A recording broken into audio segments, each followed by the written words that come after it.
ஒரு ஊரில் ஒருத்தன் இருந்தான்.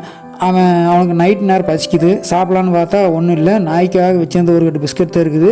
அந்த பிஸ்கட் எடுத்து சாப்பிட்றான். அது ரொம்ப டேஸ்ட்டாக இருக்குது. அவனுக்கு அது பிடிச்சி போச்சு. அப்போ என்ன பண்ணுறா, தன்னோட சம்சாரத்தை சொல்லி மளிகை கடையில் போய் அதை அதிகமாக வாங்கிட்டு வந்து வை அப்படின்னு சொல்கிறேன். அவள் ஏன்னு கேட்காடி, நல்லா இருக்குது எனக்கு வாங்கிட்டு வா அப்படின்னு சொல்லி கம்பல் பண்ணுறான். அப்போ அவன் வாங்கிட்டு போய் வைக்கிறான். நிறைய வாங்கிட்டு வந்து வைக்கிறான்.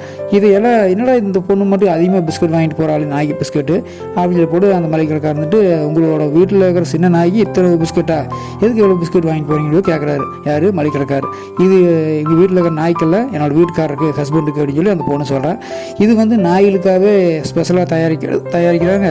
இதை வந்து நீங்கள் மனுஷன் சாப்பிட்டா அது இறந்துருவாங்க, அதாவது உங்கள் வீட்டுக்காரர் இறந்துருவார் இது அதிகமாக சாப்பிட்டா அப்படின்னு சொல்லி வச்சிருக்கிறாரு. ஆனால் அந்த பொண்ணு அதெல்லாம் கண்டுக்கல. அதை வாங்கிட்டு போய் கொடுக்குறா. அப்புறம் ஒரு 6-7 மாதம் போகுது. அதுக்கப்புறம் அந்த மளிகை கடைக்காரர்கிட்ட தன்னுடைய கணவன் வந்து இறந்துட்டதா அந்த பொண்ணு வந்து சொல்கிறான். அப்போது அந்த மளிகை கடைக்காரர் வந்து சொல்கிறாரு, நான் தான் அன்றைக்கி அந்த பிஸ்கட்டு அதிகமாக கொடுக்காதீங்க, அதை சாப்பிட்டா வந்து இறந்துருவான்னு எச்சரிக்கை பண்ணலாம் உங்கள் வீட்டுக்காரருக்கு, நான் தான் உங்கள்கிட்ட சொல்லிவிட்டேன்ல, நீ ஏன் அதை கண்டுக்காமல் வாங்கிட்டு போய் கொடுத்தேன்னு சொல்லி கேட்குறாரு.